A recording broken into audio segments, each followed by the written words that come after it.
Bueno, pues muchas gracias, Abel. Hoy nos vas a hablar del Evangelio de Mateo. Un gusto tenerte aquí. Gracias, Mario, y gracias a todas y a todos los que nos acompañan el día de hoy. Bueno, pues me han invitado a participar en este curso sobre los evangelios, que yo creo que es bastante rico porque pues compartimos diferentes personas, ¿no? Sobre los evangelios, tanto los acercamientos que se pueden hacer desde diferentes ópticas, como también pues cada uno va teniendo sus propios intereses y enfoque que le va dando al acercamiento a los evangelios. Entonces yo creo que eso es bastante rico e interesante. Hace rato estaba revisando un poco, como también no he podido pues acompañar las diferentes sesiones anteriores, pues como revisando las grabaciones, también poniéndome pues al día con los aportes que se han ido dando. Y bueno, pues sí, me parece bastante interesante. Nada más permítanme tantito porque hoy de plano la tecnología decidió hacer complot contra mí.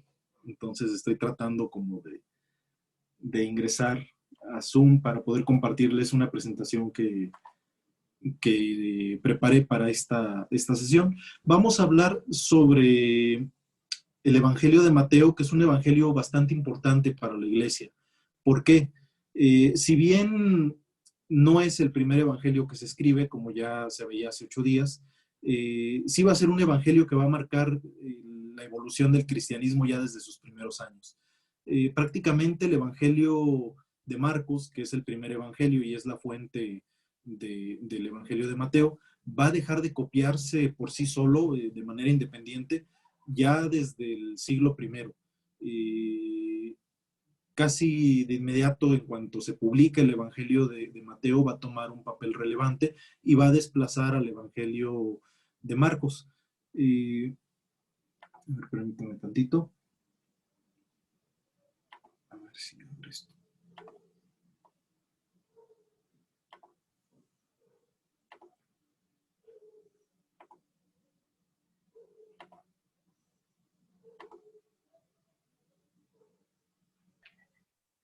¿Quieres que te ayude, Abel, a compartirla, la presentación?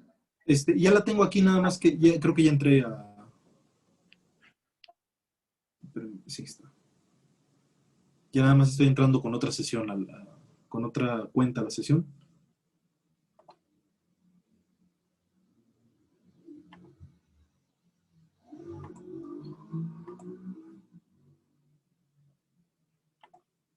Ya, disculpen, es que no puedo hacer me cuesta hacer dos cosas a la vez. Les decía, desde muy temprano el Evangelio de Mateo va a ocupar un papel importante dentro del cristianismo por diferentes razones, ¿no? Por un lado, porque obviamente el Evangelio de Marcos es una versión más breve, al ser la primera, que si bien inaugura este género literario llamado Evangelio dentro del cristianismo, sin embargo, es pues una exposición o se consigna de manera bastante sencilla y rústica el primer mensaje de Jesús. Entonces, por eso pronto Mateo va a tomar su lugar.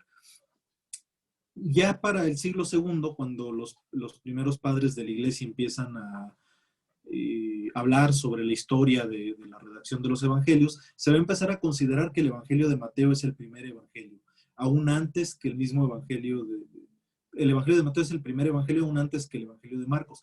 ¿Por qué? Muchos van a considerar que Marcos es más bien como un resumen del evangelio de Mateo, y esto va a hacer también que pierda interés el cristianismo posterior sobre el evangelio de Marcos, a pesar de que nos acerca más al llamado Jesús histórico.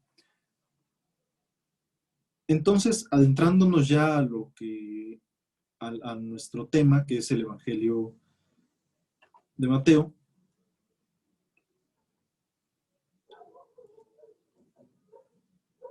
habría que preguntarnos, la exposición que les quiero presentar ahora es, por un lado, sí centrarme en el autor, que me parece interesante, tanto el autor como la comunidad en la que se redacta este evangelio, algunas de las tradiciones que confluyen en su redacción.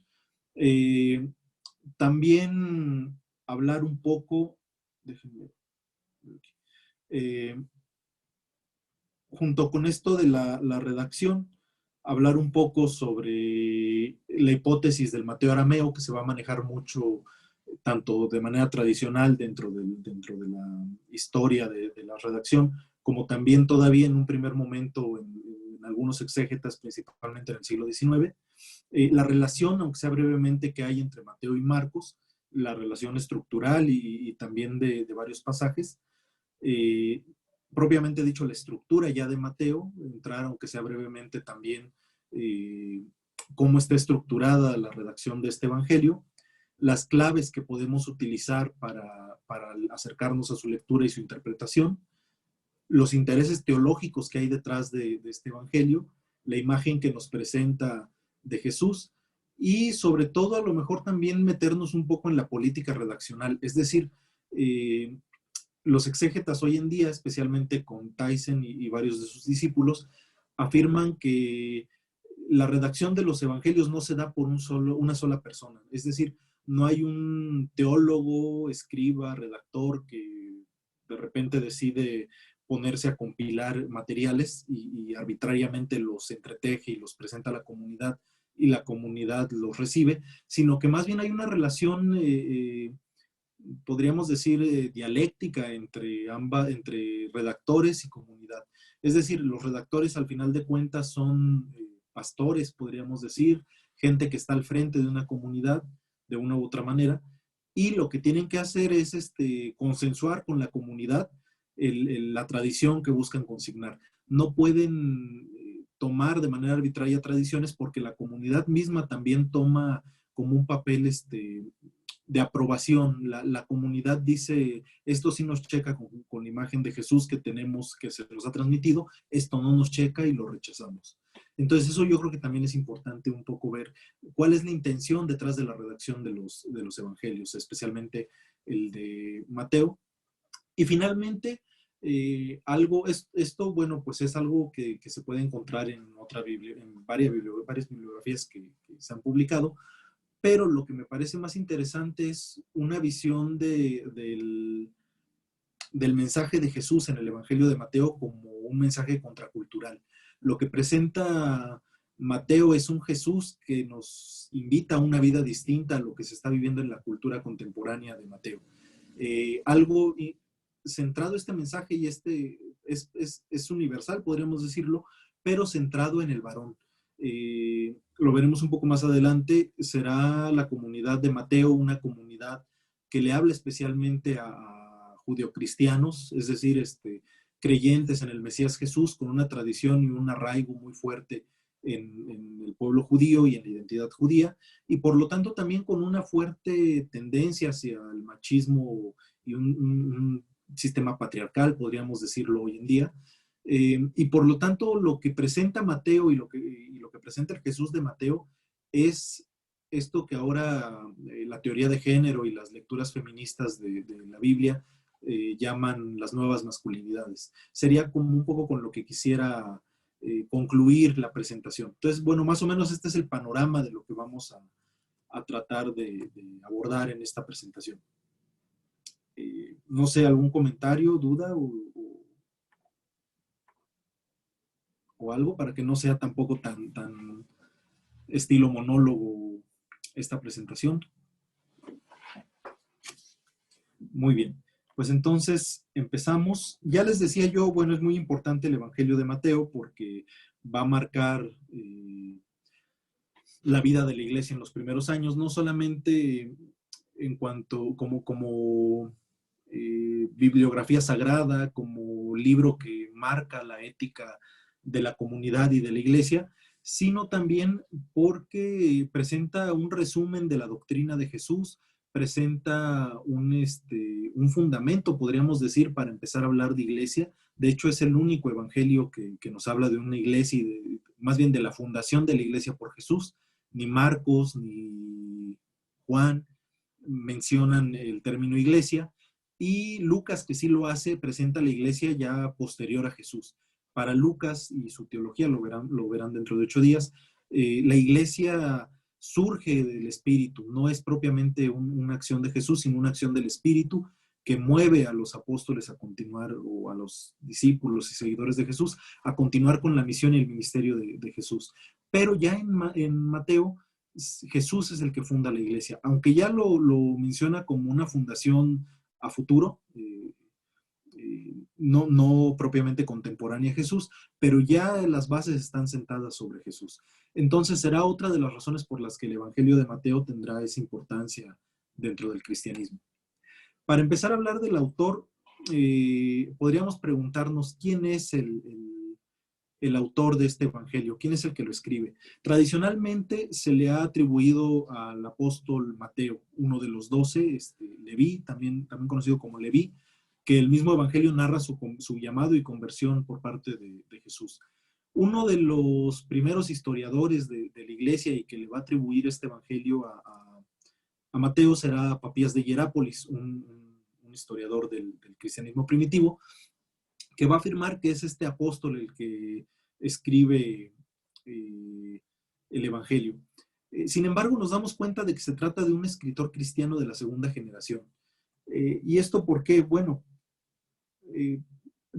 Papías de Hierápolis va a decir que es Mateo, uno de los 12, el que va a redactar el Evangelio, que lo va a redactar en arameo, y que va a presentar esta historia de Jesús desde sus orígenes, incluso desde su genealogía, hasta la ascensión al cielo y la misión o el envío misionero que hace Jesús. Será como el marco en el que escribe el apóstol Mateo. Sin embargo, nos damos cuenta de que primero Mateo no es una traducción del arameo. Mateo se escribe originalmente en griego, y eso se puede ver por el estilo literario que utiliza el autor. Y por otro lado, nos damos cuenta de que el autor no puede ser uno de los 12, porque en caso de ser uno de los 12, tendría información de primera mano, cosa que no la tiene. No la tiene porque utiliza ya un documento escrito, que sería el Evangelio de Marcos. Esto indica ya un periodo bastante largo entre la muerte de Jesús y la redacción de este Evangelio, no sería en los primeros años. Y por otro lado también, pues de tener información de primera mano, no necesitaría recurrir como otras fuentes, ¿no? Como se ve que lo hace. Entonces se trata de un escritor cristiano de la segunda generación, por esto que digo, porque por un lado ya hay escritos, documentos escritos propiamente, y por otro lado porque no tiene esa información de primera mano. Se trata de alguien o varias personas que pertenecen a una escuela de escribas cristianos. Podemos darnos cuenta dentro del mismo Evangelio que hay un papel importante que juegan los escribas. No solo los escribas propiamente judíos, sino también escribas dentro de la comunidad cristiana.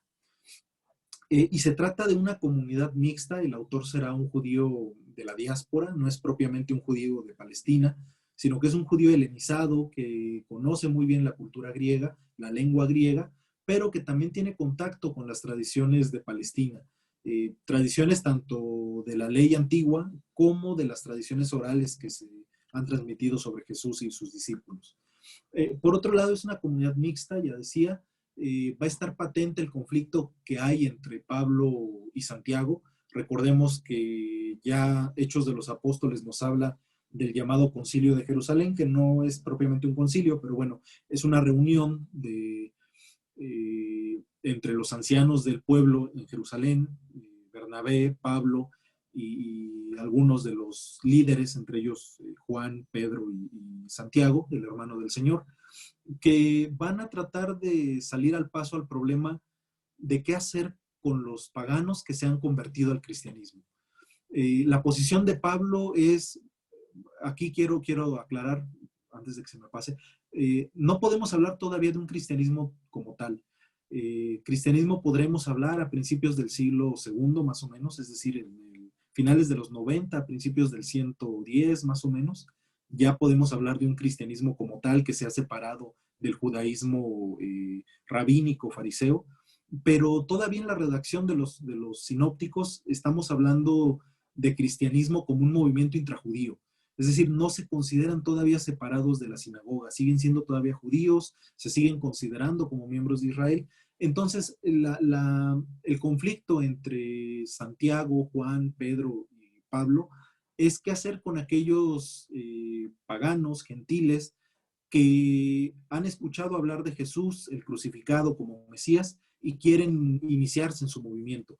Lo que, al final, a lo que van a llegar como deliberación es que no se les imponga eh,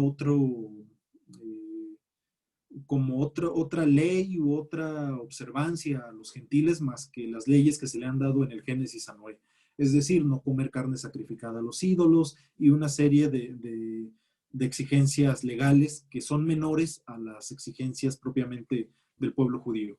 Entonces, aquí se mueve el Evangelio de Mateo, se mueve entre estas dos tendencias. La tendencia de Santiago, que dice los gentiles tienen que hacerse judíos plenamente, es decir, circuncidarse y entrar dentro del pueblo de Israel, y la tendencia de Pablo, que dice no es necesario que se circunciden y que cumplan toda la ley, los gentiles, porque ya la misma cruz de Jesús los ha integrado a Israel. Entonces no es necesario que ellos cumplan la ley. En el punto medio va a tratar de situarse el Evangelio de Mateo. ¿Dónde se compone este Evangelio? Bueno, podemos saber que se compone en Antioquía o en Damasco, cualquiera de las dos ciudades de la provincia de Siria. ¿Por qué podemos saber esto? ¿Cómo podemos saber el lugar donde ha sido escrito? En Mateo 17, versículo 24, que es esta escena donde los fariseos le preguntan a Jesús si es lícito, o más bien le van a cobrar a Jesús el impuesto para el templo. Nos dice el Evangelio que un estater, que es una moneda propia de la región, es equivalente a 2 didracmas, es decir, a 4 dracmas. Este valor solamente se tenía en estas dos ciudades, en ese momento, solamente se tenía en estas dos ciudades de Siria. Entonces, por eso podemos suponer que fue redactado en esta zona, tal vez en Antioquía o en Damasco, que son ciudades de Siria. Y esto también nos da luz porque pues es más o menos el ambiente en el que se están moviendo las comunidades cristianas. Recordemos que es ahí en Antioquía donde precisamente se da la primera controversia entre Pablo y Pedro, que Pedro no imponía ninguna exigencia a los gentiles para participar dentro de las celebraciones o reuniones de los cristianos. Y sin embargo, cuando llegan enviados de Santiago, empieza a ponerles, se aparta de ellos y empieza a ponerles trabas. Entonces, por eso podemos darnos cuenta que responde a la realidad de esta comunidad antioquena. Probablemente ha sido compuesto entre los años 80 y 90 después de Cristo. ¿Cómo podemos saberlo? Bueno, porque ya tiene noticias el evangelista de la caída de Jerusalén, de la destrucción de la ciudad y de la destrucción del templo también, pero todavía no tiene noticias de la segunda rebelión que se da por allá del 113 más o menos, 113, 120. Por lo tanto, podemos situarlo en ese momento, más o menos, después del 80, es decir, después de la destrucción de Jerusalén, pero antes del 110, que es la segunda rebelión, y más aún, podemos citarlo antes, porque recordemos que Juan se escribe por allá de los 90, más o menos finales de los 90, y ya Juan tiene noticias de los tres sinópticos, es decir, de Mateo, Marcos y Lucas. Entonces, más o menos podemos saber que esa es como la fecha en la que se escribe este evangelio.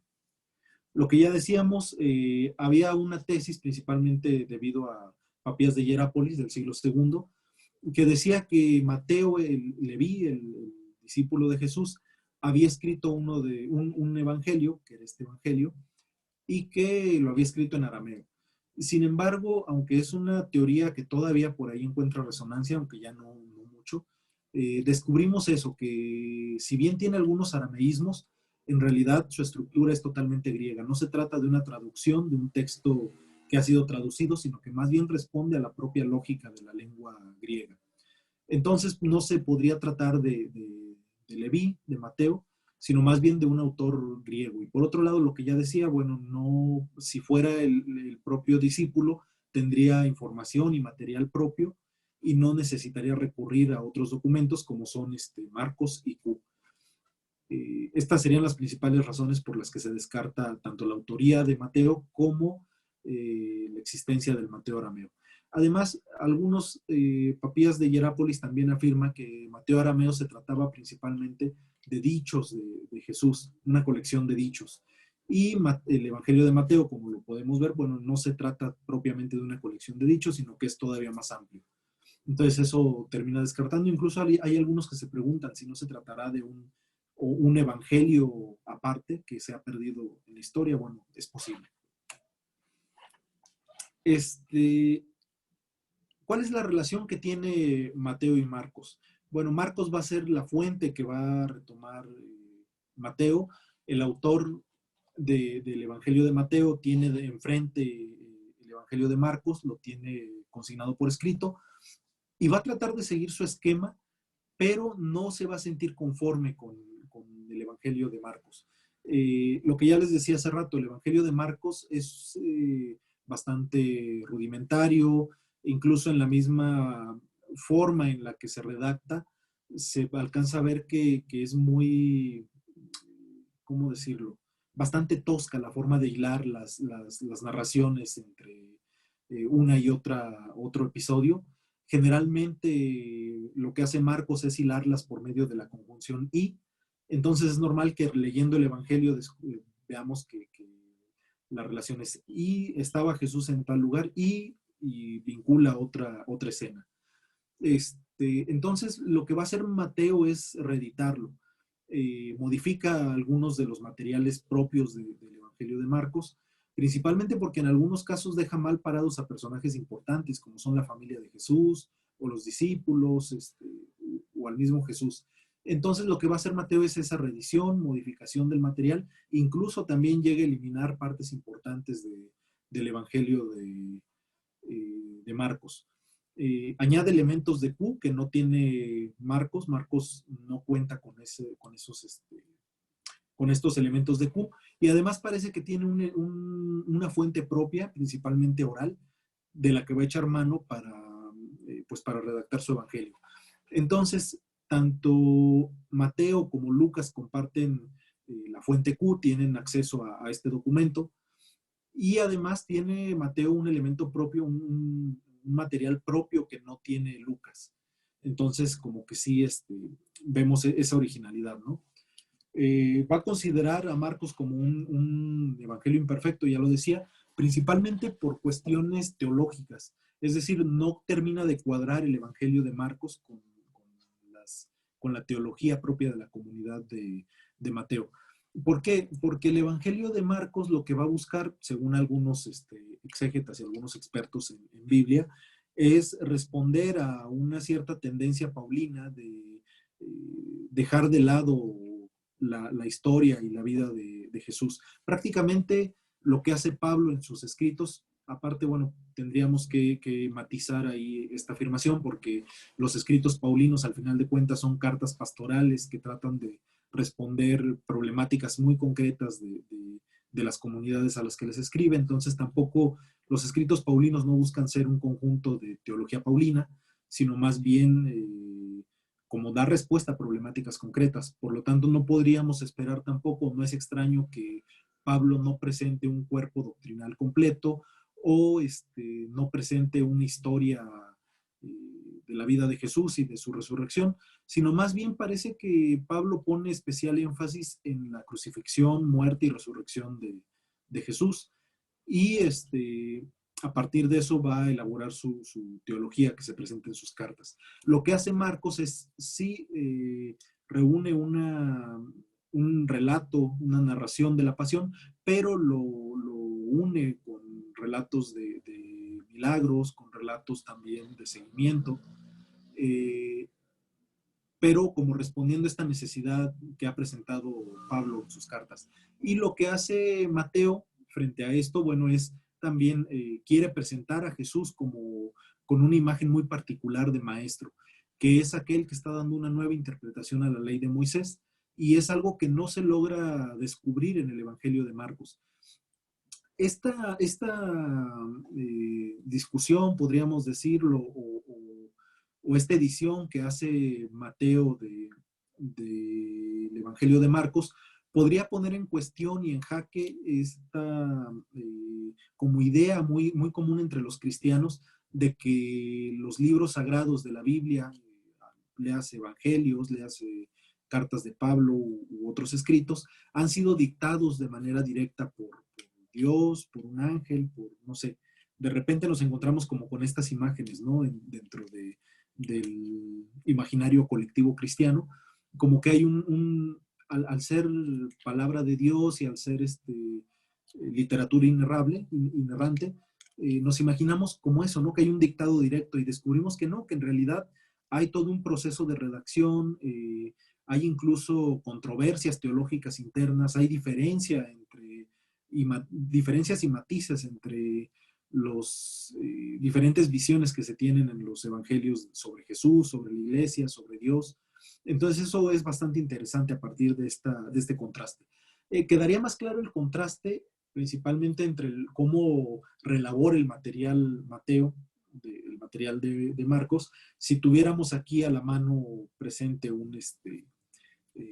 como los dos evangelios a modo de columna, uno y otro, y descubrimos que Mateo le ha puesto bastante creatividad a la hora de relaborar los relatos de Marcos.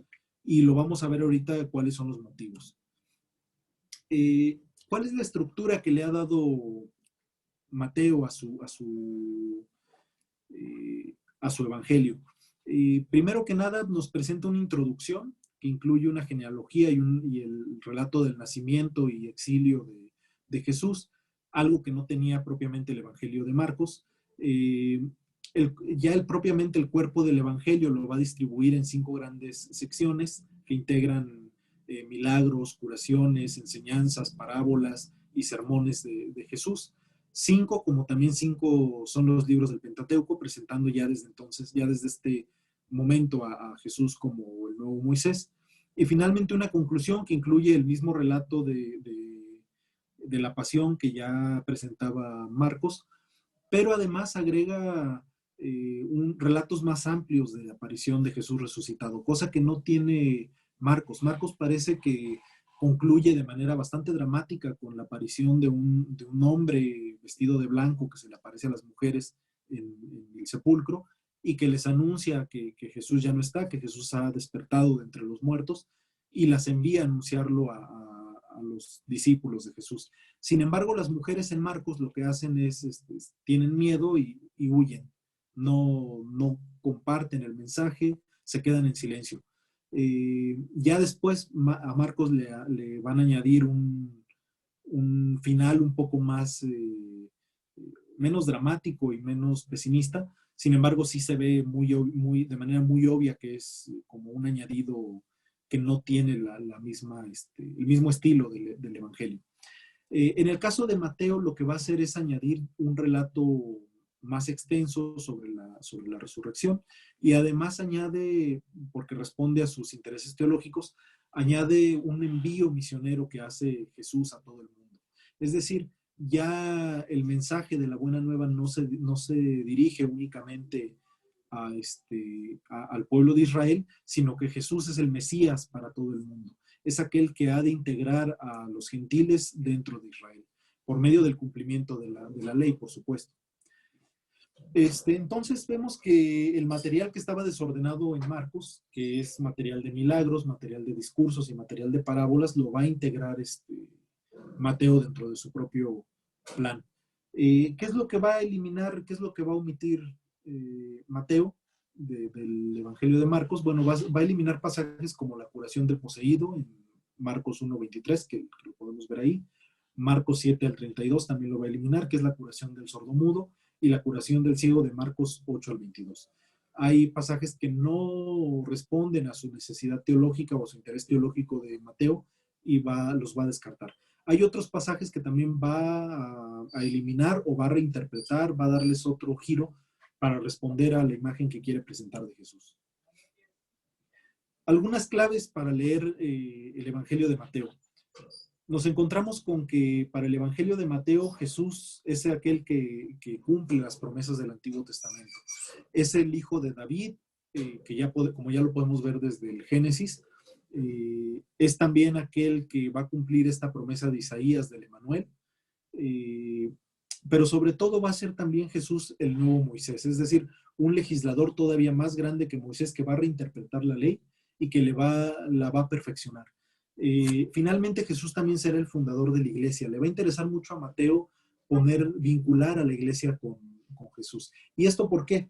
Porque para el momento de la redacción del Evangelio de Mateo ya ha sido destruido el templo de Jerusalén y se encuentra tanto el judaísmo oficial, el judaísmo rabínico, como el judaísmo cristiano, el judaísmo de esta comunidad, se encuentran en crisis porque han perdido uno de los pilares fundamentales de su religión, que es el templo de Jerusalén. Y con esto de la pérdida del templo de Jerusalén se pierde la única liturgia oficial que tenía el judaísmo, se pierde también el poder que tenía la clase sacerdotal sobre Palestina y sobre el judaísmo, y entonces el movimiento rabínico va a tomar fuerza y va a ser el que le va a marcar la pauta para el judaísmo en su intento de recuperar su identidad. Entonces Jesús es el que va a dar enseñanzas doctrinales, pero también una nueva ética. Y esto no es raro, porque ya desde el Pentateuco podemos darnos cuenta cómo leyes antiguas, leyes que tenían origen en los orígenes de Israel, en el pasado tribal, van siendo reinterpretadas en pro de las víctimas a las que trata de atender la ley. Y esto lo podemos ver en diferentes normas y leyes, ¿no? Por ejemplo, un ejemplo, ahora no lo buscamos para no entretenernos en eso, pero una primera ley pide que un esclavo, cuando es liberado, salga de la esclavitud, pero que deje a la mujer y a los hijos con el patrón, con el amo. No puede llevarse a la mujer y a los hijos porque probablemente al ser liberado no tiene los medios para mantenerlos y por lo tanto deben seguir estos en posesión del patrón. Sin embargo, una legislación posterior, aunque esta legislación se conserva y se consigna en el Pentateuco, una legislación posterior dirá que si el esclavo ha entrado en esclavitud ya teniendo esposa e hijos, al ser liberado podrá llevárselos. Si los ha tenido como siendo esclavo, no podrá llevárselos porque no tiene los medios para subsistir. Y finalmente se permitirá que se lleve, tanto en una tercera legislación, permitirá que se lleve esposa e hijos, siempre y cuando el patrón también le provea de lo necesario.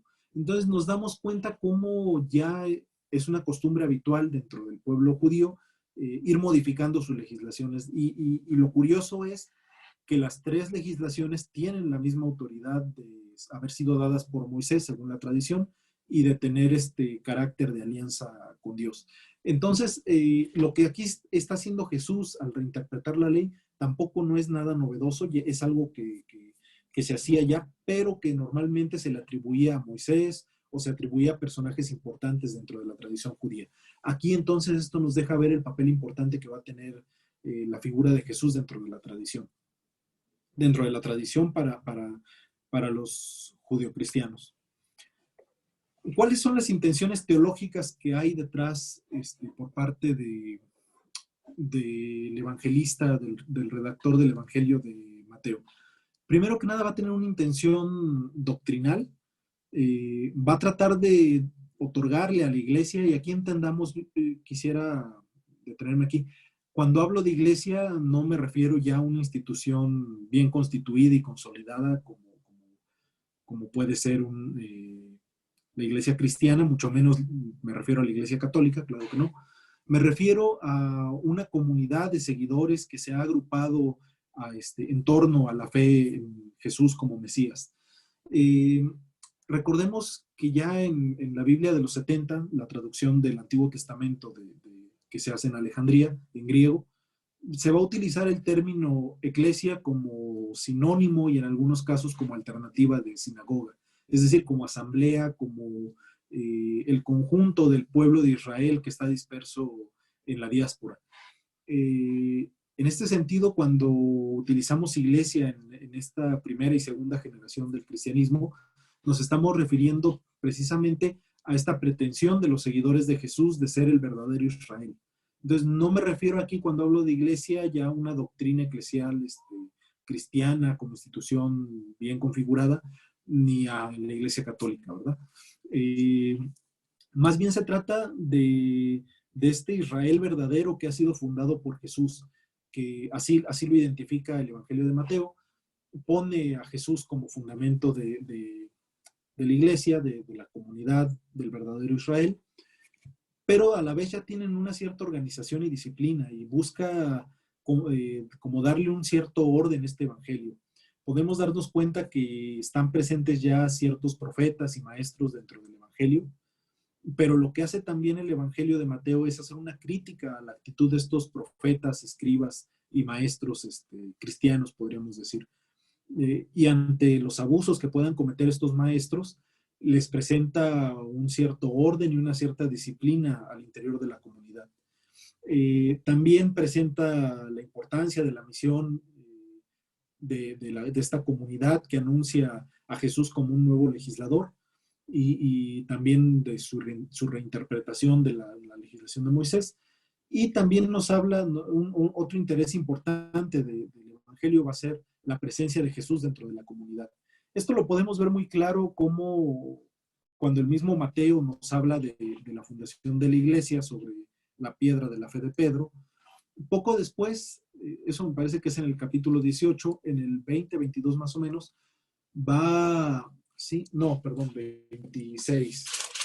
Poco después nos va a presentar cómo la comunidad, no solamente esta autoridad que se le da a Pedro de las llaves del reino y de atar y desatar, no es solamente de la persona de Pedro, sino también es una autoridad que tiene la comunidad cristiana. Es decir, es ahí donde dice Jesús, donde 2 o 3 estén reunidos en mi nombre, ahí estaré. Es decir, la presencia de Jesús que está en medio de la comunidad, pero también que la comunidad tiene autoridad judicial ante los abusos principalmente de aquellos que están al frente de la comunidad, sean profetas, sean maestros itinerantes, sean incluso dirigentes de la misma comunidad. En ese sentido, el criterio ético que va a presentar el Evangelio no es otro sino el cuidado de los pequeños. El que escandalice a uno de estos pequeños, más le valiera arrojarse al mar. Entonces, es como los criterios que va poniendo el Evangelio frente a la necesidad de una organización incipiente de la iglesia. Por otro lado, trata de responder al retraso de la parucía. En la primera generación de discípulos de Jesús, que va después de la muerte de Jesús, después de su ejecución, hasta la muerte de los primeros testigos, que sería por allá del año 60, hasta ese momento se consideraba que la parucía, es decir, la venida de Jesús, era inminente. Pablo e incluso todavía el Evangelio de Marcos consignan cómo hacen presente este anhelo o esta esperanza de que ya es inminente la llegada, la vuelta de Jesús. Y sin embargo, Mateo nos presenta como que sí tiene una cierta inminencia la llegada del Señor, sin embargo, todavía falta tiempo, no es tan inminente como se veía en la primera generación. Recordemos esta parábola, los que van a misa seguramente la recordarán de hace 8 días o hace 15, hace 8 días fue el banquete, fue la invitación del rey al banquete. Hace 15 son las vírgenes prudentes. Cómo es inminente, pero aún no ha llegado y hay que estar alertas para estar atentos a la llegada del Señor. Entonces trata de responder a este retraso de la parucía. Se ha retrasado la parucía, no es tan inminente como pensaban. Sin embargo, nos están dando tiempo, dice el evangelista, se nos está dando este tiempo para que podamos anunciar a todas las naciones la doctrina del Señor Jesús. Otro de los puntos a los que trata de responder el Evangelio de Mateo también es al de la destrucción del templo.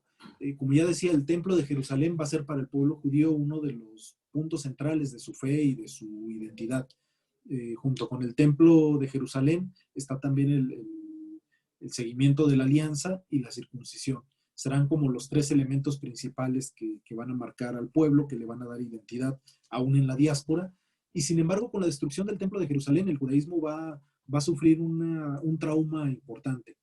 aunque hay que decirlo, los cristianos de Jerusalén, es decir, la comunidad de Santiago, va a sufrir de manera más traumática aún la destrucción del templo que la misma comunidad de Mateo. Parece que la comunidad de Mateo sí le afecta, pero no lo paraliza del mismo modo que la comunidad de Santiago, y esto más bien lo lleva como a buscar otros elementos que le hagan confluir con el judaísmo oficial, como son la ley. Sin embargo, aquí el problema va a ser que el judaísmo oficial, que va a ser de corte fariseo, rabínico, va a tratar de poner más énfasis en el cumplimiento fiel y estricto de la ley, su observación estricta, frente a la interpretación que ha hecho Jesús, que pone más énfasis en la caridad, que pone más énfasis en buscar el bien al hermano. Y esto poco a poco va a hacer que se distancie el judaísmo del cristianismo de la comunidad de Mateo. No terminan de romper, cuando se termina de redactar el Evangelio parece que no han terminado de romper, pero sí hay una tensión bastante importante. Tanto así que el mismo evangelista afirma que las sinagogas son de los judíos, habla de sus sinagogas. Aunque todavía se siente vinculado a la institución sinagogal, ya hay una cierta distancia. Esto hace que entonces el judaísmo oficial hegemónico busque otros puntos que los hagan converger y mantener su identidad, y esta será la ley. También el cristianismo, los judeocristianos de Mateo van a tratar como de fundamentar su seguimiento de Jesús en la ley, pero una ley interpretada desde Jesús. Aquí podríamos preguntarnos, ¿hay una controversia con Pablo? Muchos de los exégetas ven en Mateo como un enfrentamiento con la postura de Pablo, que él afirma que no es necesario cumplir la ley, que más allá de la ley está la justificación por la fe. Esta interpretación de Pablo va a tener más fuerza todavía con la Reforma Protestante, con Lutero y Calvino. Sin embargo, uno descubre que realmente Pablo ni era tan contrario a la ley, sino que tenía más bien conflicto con que se impusiera ese cumplimiento a la ley a los gentiles. Y por otro lado, tampoco no hay un enfrentamiento tan frontal de parte de Mateo hacia Pablo. Más bien parece que a lo que se enfrenta Mateo es a una versión más libertina del mensaje paulino, donde descalifica totalmente la ley, esta versión libertina, cosa que no hace nunca Pablo, y es a lo que se va a enfrentar Mateo. También va a tratar Mateo de presentar una versión cristológica, una visión cristológica de Jesús. Es decir, cómo podemos compaginar que el Mesías que se nos ha prometido principalmente en los escritos después del exilio en Babilonia, cómo podemos compaginar esta figura del Mesías y las promesas a Israel con la figura de un hombre ejecutado en la cruz. Va a tratar entonces Mateo pues de darle la vuelta a varias de las imágenes que presenta el mismo Evangelio de Marcos sobre la persona de Jesús. Entonces, vamos a ver que Mateo va a tratar de presentar a Jesús como un maestro, es decir, como un rabino y también como un legislador. Es aquel que da la verdadera interpretación de la ley y del pertenecer a Israel, y por lo tanto va a eliminar aspectos importantes que en Marcos son muy claros. Por ejemplo, va a desclasar a Jesús. En Marcos capítulo 6, versículo 3, Marcos nos presenta a Jesús como el carpintero. Va Jesús a Nazaret, se presenta en la sinagoga, y sus paisanos y vecinos de Nazaret se van a preguntar, ¿no es este el carpintero? Sin embargo, en la versión de Mateo, que es Mateo 12, versículo 46, va a presentar a Jesús como el hijo del carpintero. Es decir, ya no es Jesús el carpintero era su padre José. Jesús es el hijo del carpintero. Entonces sí hay una cierta distancia entre la profesión de su padre. Esto con la intención de no presentarlo como una persona ignorante, sino más bien como una persona docta que ha estudiado la ley y que puede legislar al respecto. Obviamente la versión más cercana al Jesús histórico pues es la versión de Marcos. Pero ya nos deja ver desde aquí como esa distancia que va tomando de Marcos, ¿no? Una distancia de más interesada que busca acomodar cierta acreditación a la figura de Jesús. Por otro lado, algunas curaciones también son modificadas. En este caso, la curación a la hemorroísa. En Marcos, Jesús no sabe quién le ha tocado el manto y busca entre la multitud aquella persona que lo ha tocado. Y esto podría dejarnos ver un Jesús que ignora, una cierta ignorancia de Jesús. Sin embargo, lo que hace Mateo es modificar la perícopa de modo que nos presenta a Jesús como aquel que sabe quién lo ha tocado y que se acerca directamente a la mujer. Entonces sí nos damos cuenta como de esa, no quiero decir manipulación, sino de esa modificación que hace Mateo, una modificación interesada para eso que decía, ¿no? Acreditar a Jesús. También otra modificación interesante que hace Mateo respecto a Marcos es la figura de los discípulos. Uno lee el Evangelio de Marcos y se da cuenta de que prácticamente todo el Evangelio Jesús se la pasa molesto con los discípulos, porque son incrédulos, porque no tienen fe, porque no alcanzan a comprender el mensaje que está anunciando Jesús. Y en Mateo cambia drásticamente esa figura. En Mateo los discípulos, si bien tienen poca fe, tienen fe. O sea, como que sí hay una diferencia importante. Lo que le van a pedir a Jesús en todo caso es que aumente esa fe. Esto con la intención también, frente a la crisis que están viviendo de frente a los judíos, bueno, no podrían, además de vivir esa crisis, enfrentar también la desacreditación de sus líderes principales. Finalmente tenemos también cómo modifica, o más bien elimina Mateo esta escena en Marcos 3:20, donde la familia de Jesús va a buscarlo en medio de la multitud porque piensan que se ha vuelto loco. Esta imagen sin duda desacredita totalmente la persona de Jesús y lo que hace Mateo es ignorarla, la desaparece totalmente de su relato. Entonces, pues busca como construir esta imagen de Jesús, ¿no? Es interesante la recepción que ha tenido esta imagen de Jesús en sus contemporáneos, porque nos encontramos con que uno de los testimonios extrabíblicos de la existencia de Jesús es la que da Mara a su hijo Serafión. Mara es un filósofo, o Mara, no sé cómo se pronuncia, pero es un filósofo estoico de Siria que está preso y va a escribir a su hijo sobre el sentido de la justicia. Y entre otras cosas va a citar a Sócrates, va a citar a Pitágoras y también va a citar a un tal rey sabio de los judíos. No cita propiamente por nombre a Jesús, pero por la descripción que va dando de la personalidad de ese rey sabio, podemos deducir que se trata de Jesús. Y afirma que ese rey es un legislador. O sea, sí le da como este elemento de legislador a Jesús. Como ya decía al principio, los autores, los exégetas contemporáneos afirman que el Evangelio de Mateo procede de la región de Siria, probablemente de Antioquía o de Damasco, y esto nos confirmaría como esa imagen que está presente en la comunidad de Antioquía, como Mara ve o visualiza a Jesús como un rey, un título común en los evangelios, principalmente al final por parte de los romanos y de los judíos hacia Jesús, como acusación, ¿no? Que va a llevar a su muerte. Pero esta imagen de legislador, de aquel que da la verdadera interpretación de la ley. Esto ya para el año 73, ya después de la destrucción de Jerusalén. Y es interesante porque también otra cosa que menciona Mara es que la destrucción de Jerusalén le ha venido al pueblo judío a causa del asesinato de su rey. Esto es algo muy interesante porque es algo que también maneja el Evangelio de Mateo. Quien fue a misa este domingo recordará que el Evangelio era sobre el rey que invita a un banquete.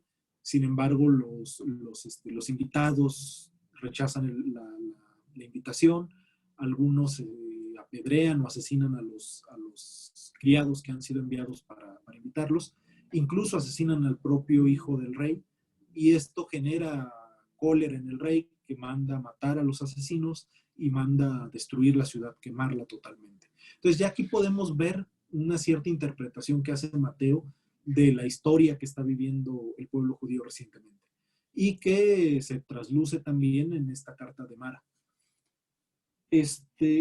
Ahora podemos hablar un poco de la política redaccional. Gerd Theissen, que es un un exégeta luterano alemán, nos va a presentar un método para acercarnos a la redacción de los evangelios. Lo que va a decir Tyson es que frente a las dos tendencias que hay para interpretar la redacción, una que dice que los redactores del evangelio son totalmente teólogos, es decir, que generan al, al, al ir entremezclando o al ir uniendo diferentes tradiciones, van generando toda una teología propia y una, o sea, que tienen un papel muy importante dentro de la redacción. Hay otra postura que dice que, bueno, no son propiamente teólogos, sino más bien son como recolectores y su única función es surcir las tradiciones y tratar de que compaginen más o menos. Y frente a estas dos posturas, lo que va a decir Tyson es que, pues, ni una ni otra, más bien lo que pasa es que los redactores del evangelio, de los evangelios, de cada uno, no son redactores autónomos, individuales, sino que más bien responden a los intereses de una comunidad. Entonces tienen por un lado una intención pedagógica, una intención también publicitaria al redactar su evangelio, pero también tienen una intención política hacia el interior de la comunidad. Es decir, tratan de mediar entre conflictos que hay en la comunidad, tratan de presentar y construir una imagen del mundo para poder entonces también construir una imagen hacia el interior de la misma comunidad. Tratan de presentar la imagen, construir una imagen del pueblo judío, en algunos casos todavía adintra, para poder justificar la existencia de una comunidad aparte del judaísmo. Y finalmente también tratan de justificar y de presentar un modelo de autoridad dentro de la misma comunidad. Entonces son las diferentes, ¿cómo decirlo? Son los diferentes elementos que describe Tyson en los 4 evangelios. En este caso, centrándonos solamente en Marcos y Mateo, podemos ver cómo mientras Marcos trata de combinar las dos tradiciones de los milagros y la pasión, es decir, las tradiciones entre cristianos itinerantes y cristianos que se han quedado en sus casas para vivir el mensaje de Jesús. Lo que va a tratar de hacer Mateo es, por un lado, conciliar judio-cristianos con gentil-cristianos y por otro, crear una teología judio-cristiana moderada que responda a este conflicto entre Santiago y Pablo. Por otro lado, frente al mundo, la imagen que van generando del mundo, si bien Marcos se enfrenta a una crisis mundial, tanto por la destrucción de Jerusalén y del templo, como también porque en Roma en ese momento hay una crisis política interna, también se encuentran bajo asedio de las tribus bárbaras del norte. Busca responder Marcos en ese sentido a un entorno amenazador y conflictivo. Lo que va a tratar de hacer Mateo es presentar a Jesús como el rey judío que puede presentar al mundo una alternativa por medio de su legislación, de la ley de Moisés, de su interpretación y de su legislación y nueva ética. Frente al judaísmo, Marcos va a tratar de responder a la pérdida del templo y va a tratar de presentar nuevos ritos para sustituir al culto del templo, como son los ritos del bautismo y la Eucaristía. Lo que va a tratar de hacer Mateo es presentar como esta nueva ética como punto de convergencia entre judaísmo oficial y judio-cristianos. Por otro lado, podemos darnos cuenta cómo es precisamente Mateo el que va a hacer más énfasis en el conflicto que tiene Jesús con los escribas y con los judíos, y no propiamente con el pueblo, sino más bien pareciera que son los dirigentes los que tienen conflicto con Jesús. De este modo, lo que va a decir Mateo es que la tensión y la separación se debe a los dirigentes y no al pueblo. En este sentido, la iglesia sigue siendo el pueblo de Dios, sigue siendo el Israel que se está congregando en torno a la venida del Mesías, y no una decisión del judaísmo oficial. En cuanto a las relaciones internas, vamos a ver que Jesús es considerado como la única autoridad superior. Y esto especialmente en este pasaje en donde dice Jesús que a nadie se le llame padre, a nadie se le llame maestro, porque uno solo es el padre y maestro. y los demás son hermanos. Entonces, va a ser también una crítica fuerte tanto a la estructura social patriarcal de las familias judías propiamente, con un mensaje bastante contracultural. Y por otro lado también va a marcar pauta hacia una organización más horizontal. Jesús es la única autoridad superior, su orden eclesial es igualitario en la familia de Dios, todos son hermanos. Son como algunos elementos que alcanzamos a ver del Evangelio de Mateo. No sé si tienen aquí alguna duda antes de pasar a otro punto o comentario. Me gustaría que quisieran comentarios. ¿Alguno de ustedes se ha acercado ya a la lectura del Evangelio de Mateo? Voy a dejar de compartir para ver si podemos dialogar entre nosotros. ¿Cuál ha sido su experiencia? Si alguien se ha acercado a la lectura, ¿qué es lo que les ha dejado esta lectura? ¿O qué imagen tienen del Evangelio de Mateo?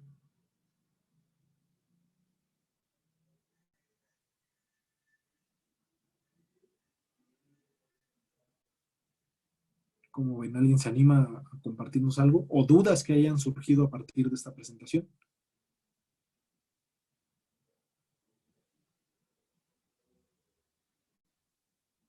Creo que no, ¿verdad? Bueno, entonces pasamos a la última parte que quiero compartirles, que es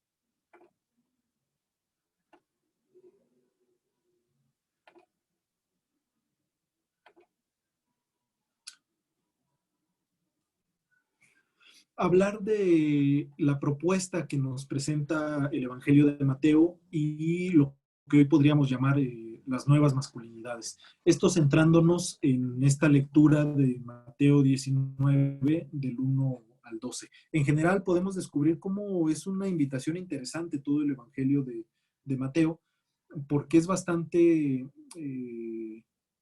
pese a que trata de retomar la ley y estamos acostumbrados tal vez a una imagen de Jesús más contestataria frente al cumplimiento de la ley, lo que nos presenta Mateo es más bien un Jesús que dice, yo no he venido a abolir la ley, sino más bien a darle plenitud. Como que es un Jesús distinto, ¿no? Un Jesús más plegado hacia el cumplimiento de la ley. Y sin embargo, lo que nos presentan algunas teólogas, principalmente feministas y exégetas, es una imagen de un Jesús que ya en el Evangelio de Mateo nos está presentando una ética contracultural. Aquí parto o sigo a una exégeta, española del País Vasco, del País Vasco del norte de España, Carmen Bernabé, que va a pertenecer a este grupo de la Universidad de Deusto, la Universidad de Deusto, con Rafael Aguirre Monasterio, con Santiago Guijarro, con Ruiz Camp, creo que es más bien de Barcelona, pero bueno, también está muy cercano a este grupo. Son diferentes exégetas españoles que han puesto, pues, o más bien han atraído la exégesis hacia el español. Normalmente todos estos trabajos se hacían en el alemán, que eran los principales estudiosos de la Biblia, y ahora este grupo ha hecho aportes interesantes a la exégesis bíblica, a la cristología, a la historia de los orígenes del cristianismo y en lengua española. Entonces, bueno, pues son aportes interesantes. Y lo que hace aquí Carmen Bernabé, pues es presentarnos esto, el mensaje del Evangelio de Marcos y el Jesús del Evangelio de Marcos como un Jesús contracultural que presenta una ética distinta a su contexto, donde las relaciones hacia adentro de la comunidad cristiana, de la comunidad de seguidores de Jesús, es una relación más horizontal, más igualitaria en los diferentes niveles. A nivel padre-hijo, a nivel siervo-amo y a nivel también de esposa-esposo. Pero antes de entrar a esto, Marta nos pregunta si podría explicar eso de que ya no lo llama el carpintero, sino el hijo del carpintero. Déjenme encontrar aquí, bueno, lo tenía acá. A ver, permítanme. Sí.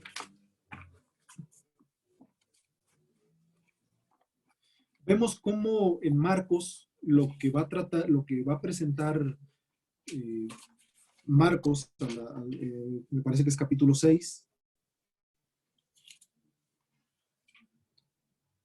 Capítulo 6, versículo 1 dice, salió de allí y se dirigió a su patria, seguido por sus discípulos. Cuando llegó el sábado, se puso a enseñar en la sinagoga. La multitud, al oírle, quedaba maravillada y se preguntaba, ¿de dónde le viene esto? ¿Quién le ha dotado de esta sabiduría?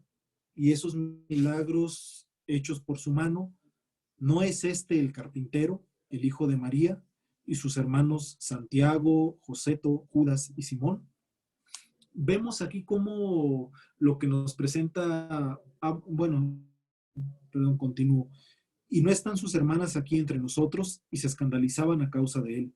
Jesús les dijo, un profeta solo carece de prestigio en su patria, entre sus parientes, y no pudo hacer allí ningún milagro, a excepción de la curación de unos pocos enfermos. Nos damos cuenta cómo, por un lado, Mateo nos presenta esta contradicción y esta crisis que hay entre sus familiares y sus seguidores,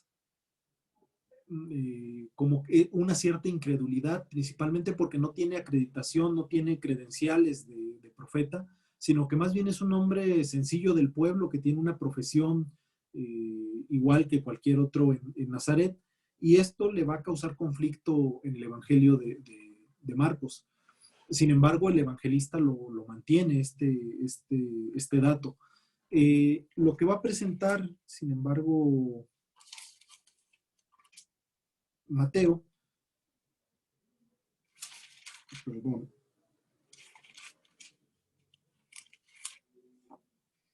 permítanme tantito.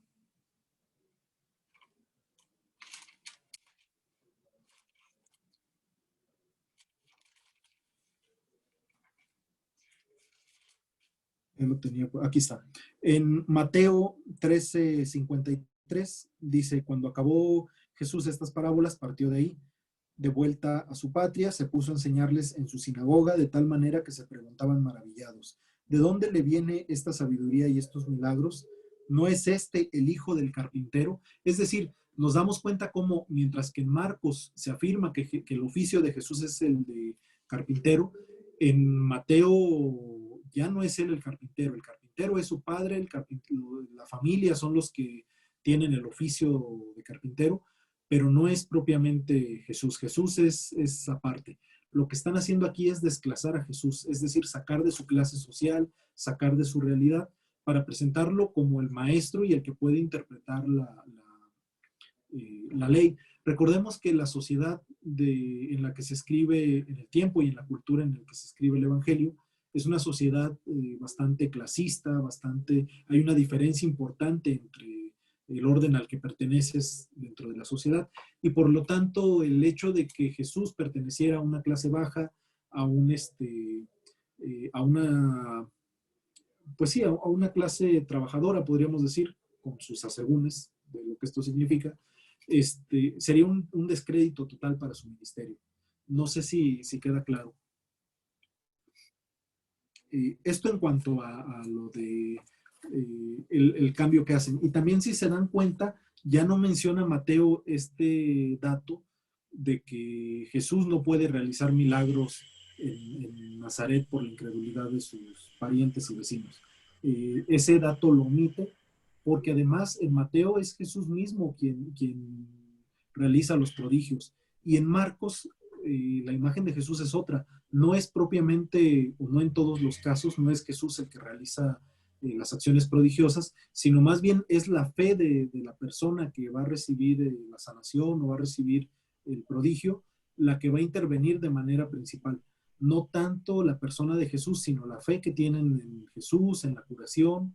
Entonces, eso es un elemento interesante y una distinción importante. Y muchas gracias. Esa sería una de las diferencias, ¿no? Ahora, lo que vemos aquí en Mateo 19, del 1 al 12, vamos a leerlo. Yo no sé si alguien lo quiere leer, si tienen a la mano por ahí su Biblia, digo, para que no lo lea yo, ¿no? Para no cansarlos tanto con voz. Sería Mateo 19, del 1 al 22, del 1 al 12, perdón. Si alguien tiene por ahí una Biblia a la mano. Sí, yo tengo una. Sí. ¿Comienzo? Sí, por favor.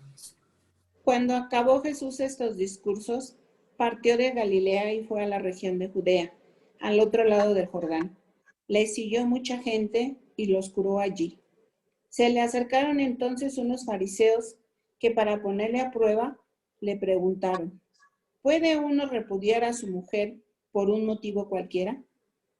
Él respondió, ¿no habéis leído que el Creador desde el comienzo los hizo varón y hembra? ¿Y qué dijo? Por eso dejará el hombre a su padre y a su madre y se unirá a su mujer, y los dos se harán una sola carne, de manera que ya no son dos, sino una sola carne. Pues bien, lo que Dios unió, no lo separe el hombre. Le preguntaron, ¿por qué entonces prescribió Moisés dar acta de divorcio y repudiarla? Les respondió, Moisés os permitió repudiar a vuestras mujeres a causa de vuestra cerrazón de mente, pero al principio no fue así. Pues bien, os digo que quien repudia a su mujer, no por fornicación y se case con otra, comete adulterio. Le dijeron sus discípulos, si tal es la condición del hombre respecto de su mujer, no trae cuenta casarse. Pero él respondió, no todos entienden este lenguaje, sino aquellos a quienes se les ha concedido, porque hay eunucos que nacieron así del seno materno, y hay eunucos que fueron hechos tales por los hombres, y hay eunucos que se hicieron tales a sí mismos por el reino de los cielos. Quien pueda entender, que entienda. Muchas gracias. Seguramente todos hemos escuchado ya varias veces este pasaje y es curiosa la interpretación tradicional que se hace de él, porque pareciera que se trata dos temas distintos, dos temas que tienen poco o nada que ver. Por un lado, la cuestión del matrimonio y por el otro, la Iglesia ha tendido a interpretar esta parte de los eunucos como una invitación a vivir el celibato o la castidad y se relaciona mucho pues, con votos religiosos o con un cierto estado de vida, sea religioso, sacerdotal o demás. Sin embargo, cuando tenemos en cuenta, por un lado, el contexto en el que se redacta el Evangelio y por otro también ponemos atención el contexto la misma narración, es decir, lo que hay antes y después de esta sección, podemos darnos cuenta que el mensaje tal vez es otro, que no es propiamente,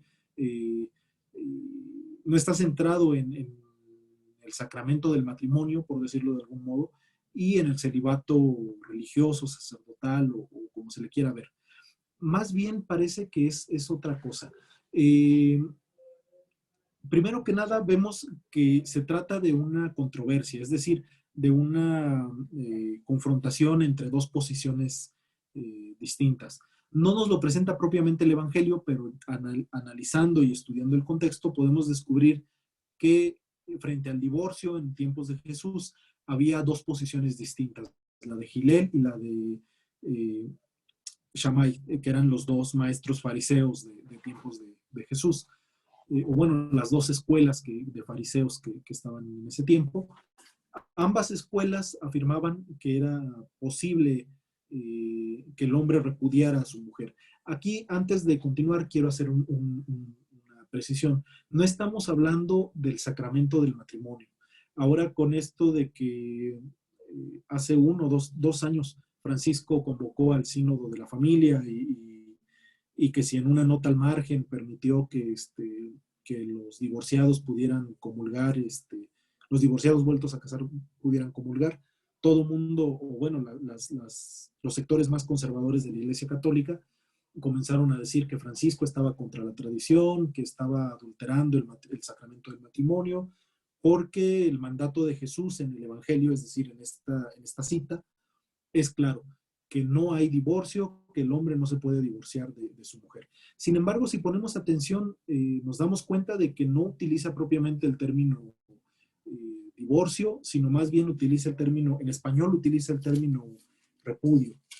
En griego utiliza el término, aquí lo tengo, permítanme, apolusé, que significa algo así como expulsar, como echar, pero expulsar disolviendo un compromiso previo.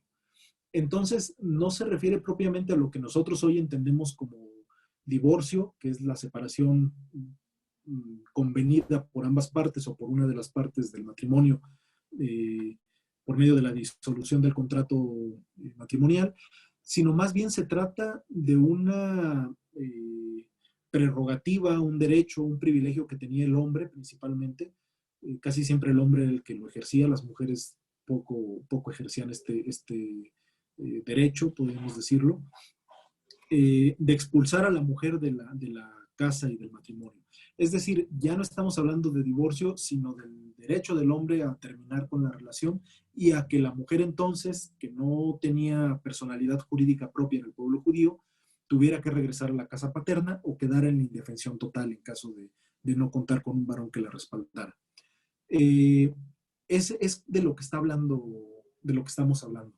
Y frente a esto, la ley judía y los fariseos decían, bueno, el marido tiene derecho a expulsar a la mujer, a repudiarla, pero hay que preguntarnos en qué casos puede el marido repudiarla.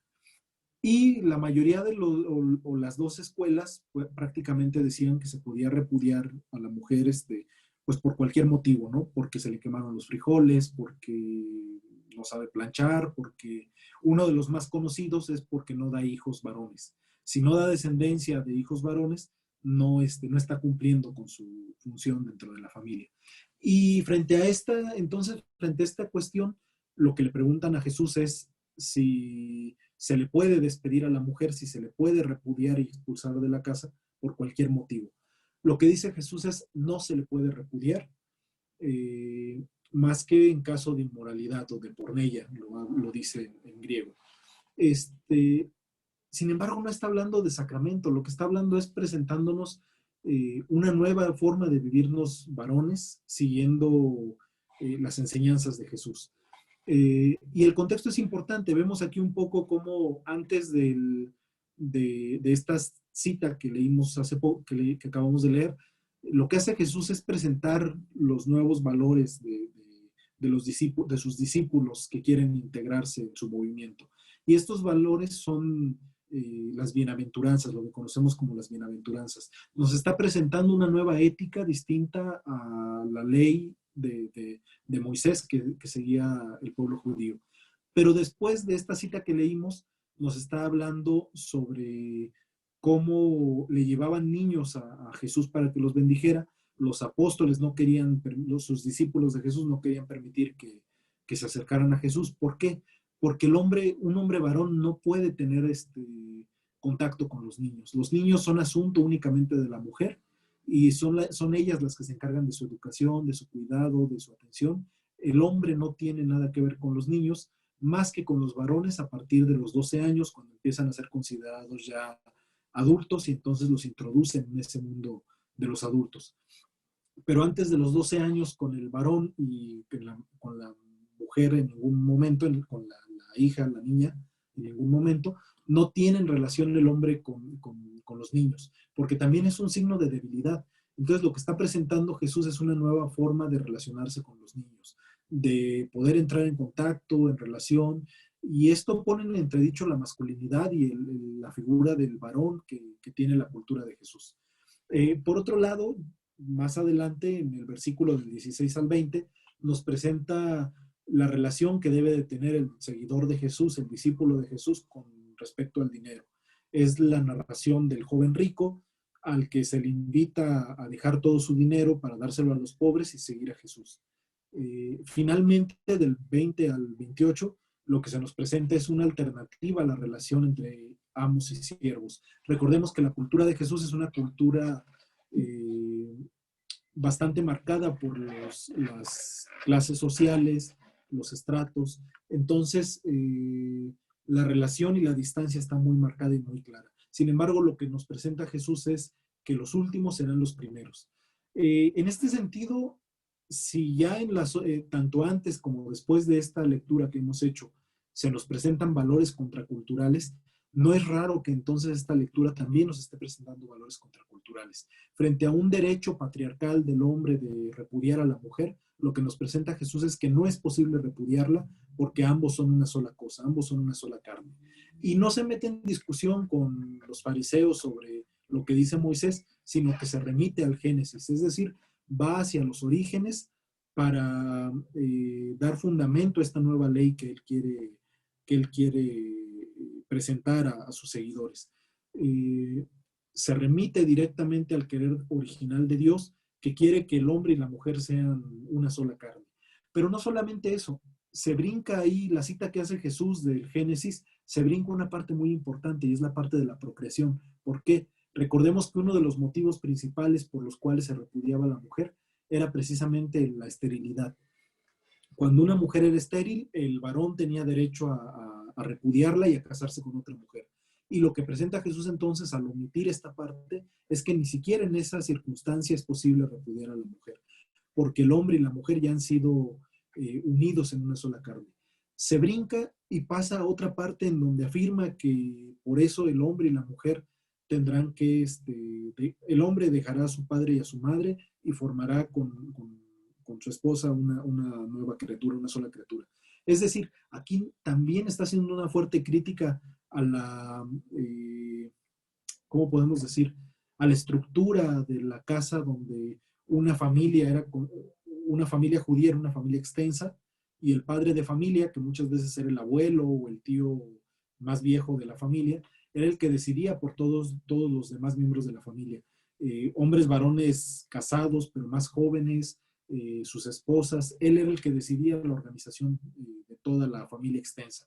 Y frente a esto, lo que nos está presentando Jesús es la independencia de la pareja y la independencia de ese sistema patriarcal que dominaba en ese momento. ¿Y qué es lo que le responden los discípulos? Frente a esto que les presenta Jesús de que el hombre no puede repudiar entonces a su mujer, ¿qué es lo que le presentan los discípulos bien machos? Con una respuesta típica que podría afirmar cualquier hombre. ¿Qué es lo que les dicen los discípulos a Jesús? Es que es una respuesta típica del sistema patriarcal, podríamos decir, y que pasa desapercibida para nosotros, porque va a vincular lo que sigue, el dicho de Jesús sobre los eunucos, precisamente esta nueva valoración que presenta Jesús de la relación con las mujeres. ¿Qué es lo que le dicen a Jesús? Le dicen los discípulos, si es tal la condición del hombre respecto de su mujer, no conviene casarse. Es decir, si el matrimonio nos va a poner en condición de igualdad, si el matrimonio va a hacer que entonces no podamos repudiar a la mujer, no conviene meternos en este lío. Es una respuesta típica de cualquier hombre, no sé si a ustedes les hace clic o no. ¿Y qué es lo que dice Jesús? Lo que dice Jesús al hablar de los eunucos es una afirmación que es estigmatizante, es decir, lo que les está diciendo es que el que vive de esta manera, el que vive los valores según el reino de manera horizontal, donde no hay superioridad del varón sobre la mujer, que el varón que así viva va a ser considerado, va a ser cuestionado en su virilidad. Es decir, que es poco hombre por no imponerse sobre su mujer. Es poco hombre por no imponerse sobre la familia. Y de este modo, lo que presenta Jesús es que sí, que seguir los valores del reino implican una estigmatización y especialmente para el varón. Por lo tanto, la invitación de Jesús es precisamente a vivir estos valores a pesar de la estigmatización y del que al hombre se le considere poco hombre. No tiene nada que ver entonces con la invitación al celibato, o a la castidad, o a lo que podamos nosotros imaginarnos, sino más bien es una explicitación de las consecuencias que vienen por seguir los valores del reino tal como los pide Jesús para una vida contracultural y distinta. Habría que cuestionarnos entonces, ya para concluir frente a esto, cuáles son las exigencias contraculturales que tendríamos que enfrentar los seguidores de Jesús siguiendo este Evangelio de Mateo? ¿Cuáles son los valores máximos de nuestra sociedad a nivel económico, a nivel político, a nivel social, a nivel familiar incluso, que deberían ser cuestionados por los valores del reino y por el anuncio y el mensaje de Jesús? ¿Cuáles son las víctimas? Así como Jesús logró descubrir que la mujer estaba siendo, podríamos decir hoy, basurizada frente al hombre y a la institución patriarcal. ¿Cuáles son las víctimas que deberían de cuestionarnos a nosotros para medir y para analizar nuestro seguimiento de Jesús? Pues bueno, esto sería toda la presentación del... Esto es un poco lo del contexto que les comentaba. Esto sería un poco la presentación del Evangelio. No sé si hay comentarios o algo que quieran decir, preguntar o cuestionar, o no sé, lo que quieran.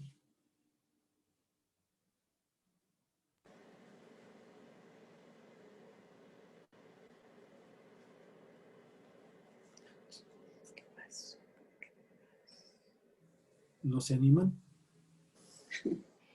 ¿Yo podría decir algo? Sí, claro. Bueno, yo creo que eso de ahora, en los tiempos actuales, ya no le preocupa tanto al hombre el asunto de que la mujer no le dé hijos, lo que no quiere es tenerlos. Esa situación actual, ¿cómo podría considerarse? Porque pues queda fuera de lo que él está poniendo, ¿no? Como una situación de la virilidad del hombre. A la mujer ahora a lo mejor quiere tener hijos, pero el hombre no los quiere tener o ambos ya no los quieren tener, ¿no? Y deciden desde antes de casarse que ya no van a tener hijos, ¿no? Entonces, ¿cómo hacemos ahora con estos jóvenes, ¿no? Que ya no quieren tener esa situación de la paternidad? ¿No les preocupa, pues, esta parte de que sea importante la unión y sea fecunda, ¿no? Que haya una familia con hijos, ¿no les preocupa, pues? Bueno, yo creo que hay una distancia ahí cultural, es decir, nuestra cultura mexicana es totalmente distinta a la cultura semita de Jesús, en donde, y claro, también se entiende, ¿no? Porque pensemos en la mortalidad infantil. El niño que vivía más de 3 años era, o sea, antes de los 3 años probablemente se te iba a morir el hijo, entonces lo mejor es tener 15, 20 hijos, incluso la poligamia también respondía a eso. Entre más hijos tengas, más aseguras la descendencia. Porque además en una sociedad agrícola, tener muchos hijos, pues te asegura también que vas a tener mano de obra que pueda mantener el trabajo en la familia y que pueda mantener a la familia. Yo creo que ese ya no es nuestro caso en nuestra sociedad mexicana, salvo en algunos casos rurales, ¿no? Pero en general, por ejemplo, aquí en la Ciudad de México, bueno, pues yo vivo en Iztapalapa y nuestras casas acá en Iztapalapa pues son unas cajitas de zapato en donde apenas caben 3 personas y tener, no sé, 15 hijos sería impensable. Terrible. Entonces, ahí como que no hacer ¿cómo decirlo? El traslado directo de las exigencias culturales de tiempo de Jesús a nuestra realidad concreta, ¿no? Porque somos culturas totalmente distintas y tenemos exigencias diferentes. Más bien, por ejemplo, ahí una aplicación que podríamos hacer es a la paternidad responsable. Algo que le cuesta mucho, nos cuesta mucho, bueno, yo no tengo hijos, pero le cuesta mucho a los varones de nuestra sociedad el hacerse responsables de sus hijos. ¿Cuántos casos no tenemos de madres solteras por diferentes razones, pero una de las más importantes es porque el hombre no quiere hacerse cargo de los hijos? Y entonces, hombre, si quieres ser seguidor de Jesús, un valor esencial del reino es responder frente a este compromiso concreto y también otra cuestión que sería importante o que nos podría decir para nuestra sociedad, que también es bastante machista. Aquí en la ciudad tal vez no tanto, digo tal vez porque a veces uno se sorprende, pero más en ambientes rurales o en ambientes no distintos al de la Ciudad de México, pues nos descubrimos que las familias son todavía bastante machistas. Hace no mucho, algunos 2, 3 años, me tocó ir a un estado del país y en la familia no comían hasta que no llegaba el hombre.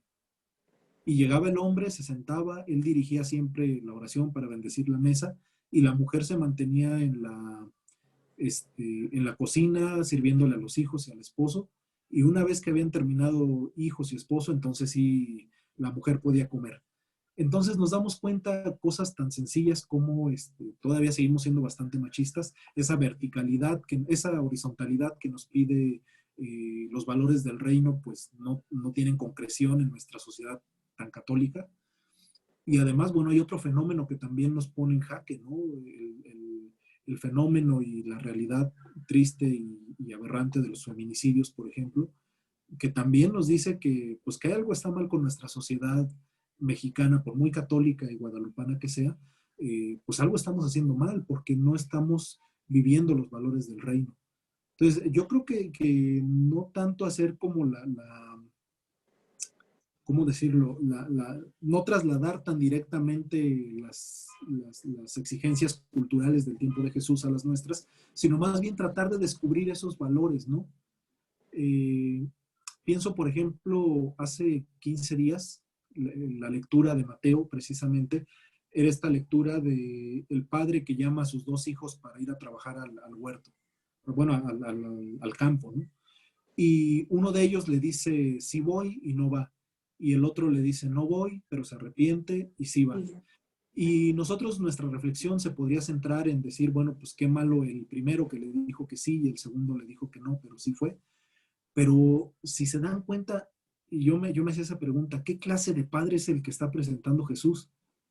¿Es un padre pusilánime, un padre, es decir, cualquier padre de los nueve, bueno, a lo mejor ya los más jóvenes no nos tocó tanto, o no nos tocó, pero hace 50, hace 100 años aquí en México, tú le dices a tu papá no voy, y bueno, por lo menos te suelta una cachetada, ¿no? Por lo menos. O sea, es decir, en tiempos de Jesús, en una sociedad machista, lo que está presentando Jesús es un padre que no es violento, que no recurre a la violencia para hacerse imponer. Y así ese padre, así como ese padre, para Jesús es Dios. Entonces, yo creo que más bien tratar de descubrir como estos valores que van entre las líneas del Evangelio, que no son tan evidentes, necesitamos sentarnos y poner un poquito más de atención a la hora de leer, pero que nos van saltando de repente ahí. Y el Evangelio de Mateo es genial porque, como les decía, se dirige principalmente a una comunidad judía, de origen judío, que es machista y patriarcal. Y en ese machismo y en ese ser patriarcales, les presenta un modo totalmente distinto de ser. Por ejemplo, es bien curioso porque si ustedes comparan, no sé si ustedes han hecho el ejercicio, sería bueno que lo hicieran, las invito a que lo hagan. Comparen el Evangelio de Lucas y el Evangelio de Mateo en la narración que hacen del nacimiento de Jesús. En el Evangelio de Mateo, ¿a quién es al que se le pregunta o al que se le anuncia el nacimiento de Jesús? ¿A María? Sí, a María. En el Evangelio de Mateo no, es a José. Es decir, la genealogía del hombre. Lean el Evangelio de Mateo al inicio y María ni figura, o sea, a María ni se le pregunta, no, ni se dice nada. Es José al que se le anuncia y el que toma la decisión, porque es una sociedad machista. Y sin embargo, lo que está invitando ahí es a que está poniendo en entredicho el principio o más bien la cultura varonil del pueblo judío. Y en cambio, en el Evangelio de Lucas, José ni pinta, apenas se aparece. Es María la que toma la decisión, a la que incluso se le pregunta o se le dice, y ella es la que da el sí, la que dice hágase en mí según tu palabra, pero es María, no José. Entonces, sí nos damos cuenta cómo la cultura en la que están inmersos los evangelios, una que es la de la cultura judía propiamente de Mateo, es bastante machista, y la cultura en la que se redacta Lucas, que es una cultura más griega, más helénica, hay un poco más, se toma un poco más en cuenta la mujer, sí nos damos cuenta como de esa diferencia. Y más cosas curiosas que nos van a ir saliendo cuando ponemos atención primero a la lectura del Evangelio, o la hacemos nosotros de manera detenida, y cuando ponemos 2 o 3 evangelios a la par, los vamos leyendo a la par, nos vamos dando cuenta cómo van saltando muchas cosas que que nosotros no nos fijábamos así a simple vista. No sé, ¿alguna otra cosa? No, yo no, gracias.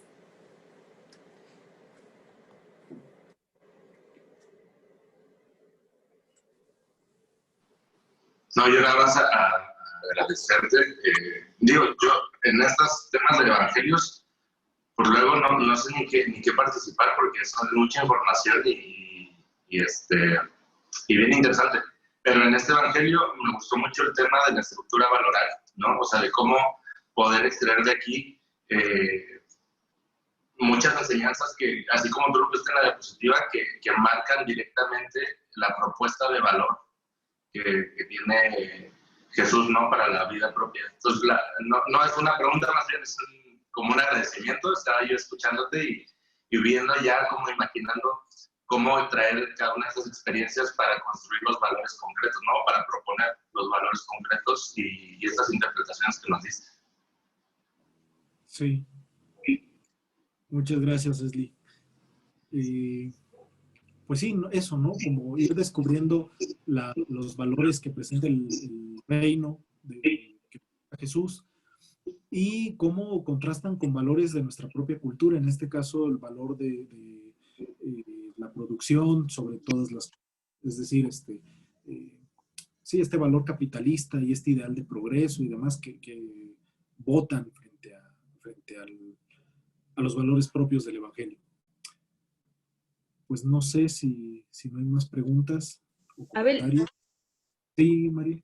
mira, digo, es nada más como un comentario aunado a lo que comentaron ahí Trinidad y es, creo que vale mucho la pena entrarle como a la cuestión de entender un poquito cuál era como la escala de valores que había en la sociedad en ese momento, ¿no?